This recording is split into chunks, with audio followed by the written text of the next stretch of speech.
You're listening to 5 Things with Lisa Birnbach. It's Lisa Birnbach, and we just had a very quiet Thanksgiving for our family, and most families I know. In fact, no one got on a plane to join distant relatives. No one tossed a football after a big meal.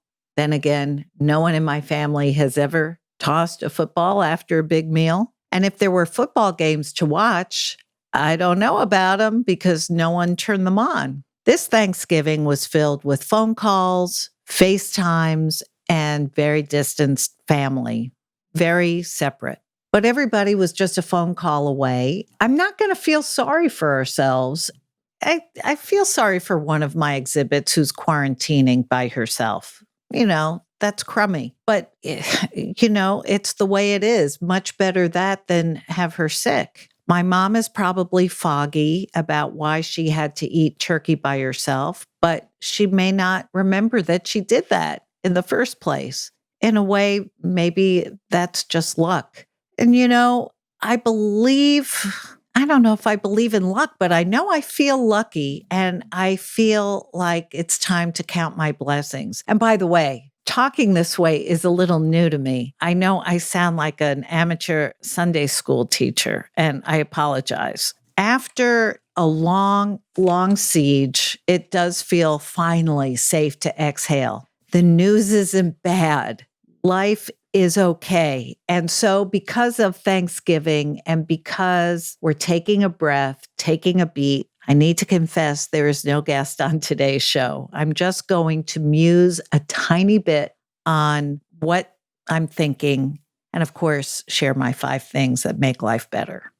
Earlier this week, I read about the new nominations to President-elect Biden's cabinet. I swear I'm still smiling every time I say that. He will be our next president, and Kamala Harris will be our next vice president. And the people he has named to join him are so impressive, so experienced, and, qualified for the positions that they've been named to. These aren't payoffs to deep-pocketed donors. These are women and men who will make us proud. And also, they will make us relaxed. Also, and critically, we've already heard from 3 of the many pharmaceutical companies that have been working to develop a COVID vaccine. And these 3 have announced that they have an effectiveness rating of over 90%, and 2 of them 95%. Dr. Fauci thinks we'll be able to get our shots before the summer. Never have I wanted a shot so badly. I think that's really great news. I know that some of you have lost loved ones to this awful virus. I also know that many of you have had this awful virus in its many forms. My friend Scott had a very serious version. My friend Rick also. My friend Celia was on a ventilator. I mean, this really hit close to home. And if it did for me, I'm sure it did for you. So even if we're not physically close, and even though we'll probably be wearing face masks for many more months, it does feel like we've gone very far. It feels like we've dodged even more bullets. And when you think about it, staying home, especially in the winter, and wearing a mask isn't that hard to do. We can do it, you guys, and we will do it. But first, I would like to share my 5 things. I talk about gratitude a lot. I certainly do at my Thanksgiving table, but let me just do it here. So much more efficient. Number 1, I've been saving this for a while, and it's Rachel Maddow. And I was going to talk about her anyway because of how clearly she explains things, how without condescension, she pulls apart events, laws. Why did this happen? Why are they asking people in cages if they've had their periods? Why this? Why that? And she does it just in plain English in a beautiful way. So many people have told me they have crushes on her. Is it her brain, her style, her kindness, her coolness? I've been a fan of hers since she worked at Air America Radio, where she co-hosted a daily news show, I'm not kidding, with Chuck D, the rapper, and Liz Winstead. But my admiration for her just shot through the roof when she told the world about her partner's bout of COVID and was just so open and candid and raw. And, when guests try to thank her for the service they feel she's done, she always shirks it off. But for her to just say, those of you who know me know I'm in love, and talk about what her partner means to her and how she would take a bullet for her, it was stunning. It made me cry. She's an inspiration, and I'm so happy her partner is mending. And I'm so happy that this giver, Rachel Maddow, gets a lot back too. She deserves it.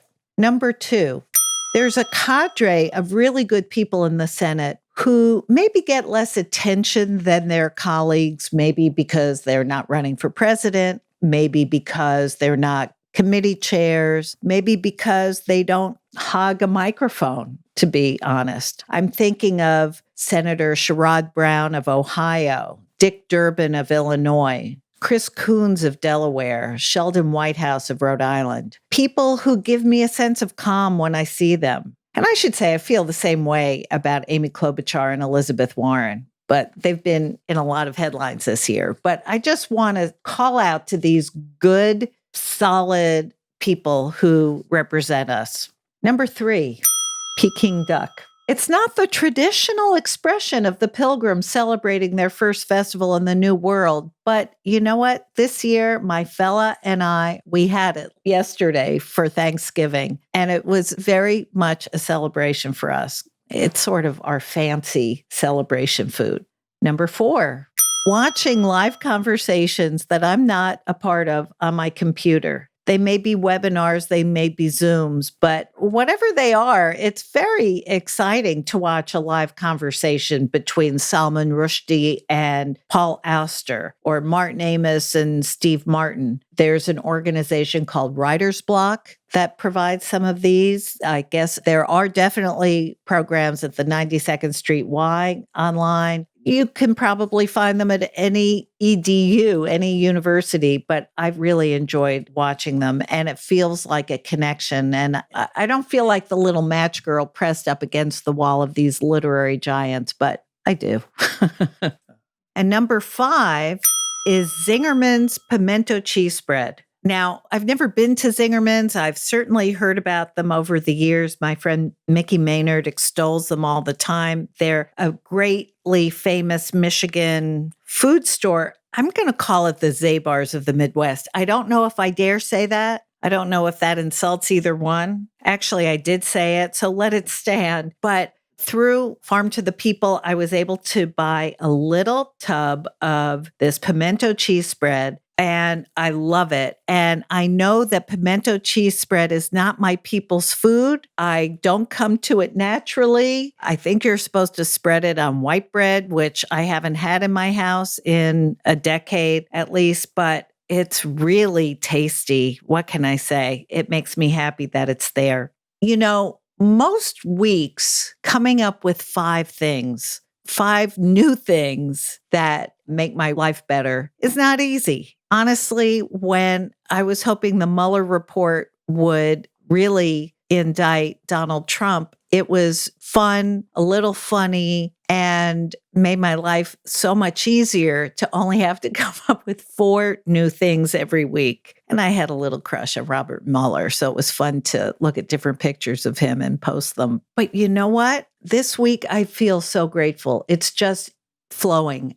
I bet you can tell. And I'm grateful to all of you, because I would not be broadcasting from my living room for myself. It's for you. And I am grateful that we're kind of collectively huddled together. And I think about you, individually and collectively. And I want you to stay safe. I hope you've had a meaningful Thanksgiving or Thanksgiving adjacent experience this year. There will be more Thanksgivings. We can eat extra turkey next November. Anyway, I'm thinking of you. I'm sending you all my best. Wear a mask. Act natural. Bye-bye. That was 5 Things with Lisa Birnbach. New episodes every Friday, if she remembers.